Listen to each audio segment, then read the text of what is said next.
ஸ்விக்கியோட Q1 வந்திருக்கு. இதோட results நம்ம பார்க்கும்போது என்ன தெரியுது அப்படின்னா, ரெவென்யூ ஏறி இருக்கு. ஆனா லாஸ் டபுள் ஆயிருக்கு. ஸோ இங்க ப்ராஃபிட்னா எல்லாத்துலயும் டபுள் ஆகிற மாதிரி நம்ம கேள்விப்பட்டிருக்கோம். பட் இங்க லாஸ் டபுள் ஆயிருக்கு. ஸோ ஓவராலா என்ன அப்படின்னு நம்ம பார்த்தோம் அப்படின்னா, இவங்களோட ரெவென்யூ செக்மெண்ட் ஏறிக்கிட்டே தான் இருக்கு. இவங்க ரெவென்யூ பண்ணிக்கிட்டு தான் இருக்காங்க.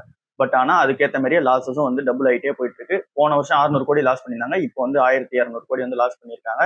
ஸோ ஓவராலா லாஸ் தான் இன்க்ரீஸ் ஆகிட்டே இருக்கு. இதுக்கான ரீசன் ஆப்வியஸ்லி இவங்க மார்க்கெட் ஷேர் பிடிக்கிறதுக்காக காஸ்ட் போட்டு உள்ள இறக்கிட்டே இருக்காங்க. ஸோ ஆட் காஸ்டா இருக்கட்டும், அண்ட் தென் இங்க எல்லாருக்குமே லாஸ் தான் போய்கிட்டு இருக்கு.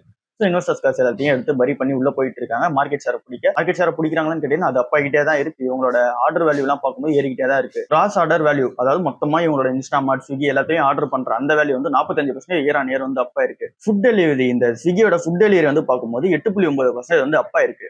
ஆனா இவங்களோட ஸ்விக்கி இன்ஸ்டாமார்ட் என்ற அந்த ஒரு நிறுவனத்தோட அந்த சேல்ஸ் நம்ம பார்க்கும்போது 108% அப்பா இருக்கு. ஸோ அப்படின்னா இங்க ஸ்விக்கியோட சேல்ஸ் விட இங்க இன்ஸ்டாமார்ட் சேல்ஸ் அதிகமா இருக்கு. குவிக் காமர்ஸோட பிளாட்ஃபார்ம்ல நிறைய பேர் உள்ள வந்துட்டாங்க அப்படின்றது நமக்கு தெரிய வருது. ஸ்விக்கியோட சிஓ என்ன சொல்றாங்க அப்படின்னா, இனோவேஷன் செக்மெண்டா நாங்க 2 விஷயத்தை எடுத்துட்டு வரோம். ஒன்னு போல்ட், இன்னொன்னு 99. இங்க கஸ்டமர் செக்மெண்ட் நல்லாவே இருக்கும் அப்படின்னு சொல்றாங்க. அண்ட் தென் அடுத்ததா இன்ஸ்டாமார்ட் ஸ்ட்ராட்டஜி சூப்பரா ஒர்க் அவுட் ஆகிட்டு இருக்கு அப்படின்னு சொல்றாங்க. இன்ஸ்டாமார்ட்டோட ஸ்ட்ராட்டஜி உண்மையாவே சூப்பரா தான் ஒர்க் ஆகிட்டு இருக்கு. க்ரோத்துக்கும் ப்ராஃபிட்டுக்கும் வித்தியாசம் இருக்கு. நாங்க ப்ராஃபிட் பண்ணல ஒத்துக்கிறோம். பட் நாங்க ஸ்பெண்டிங் கம்மி பண்ண போறோம்னு சொல்லியிருக்காங்க. பட் ஸ்பெண்டிங் கம்மி பண்ற மாதிரி தெரியும். மார்க்கெட் ஷேர் பிடிக்கிறதுக்காக காசு இறக்கிட்டு தான் இருக்காங்க. ஸோ இன்னும் மார்க்கெட் ஷேர் தான் பிடிப்பாங்க. ஸோ ஓவராலா பார்க்கும்போது ஸ்விக்கியோட இந்த Q1 நெட் லாஸ் டபுள் ஆயிருக்கு. ரெவென்யூ ஏறி இருக்கு. ஸோ நல்லாவே மார்க்கெட் ஷேர் பிடிச்சிட்டு வராங்க. பட் ஆனாலும் இவங்க லாஸ்ல தான் இருக்காங்க.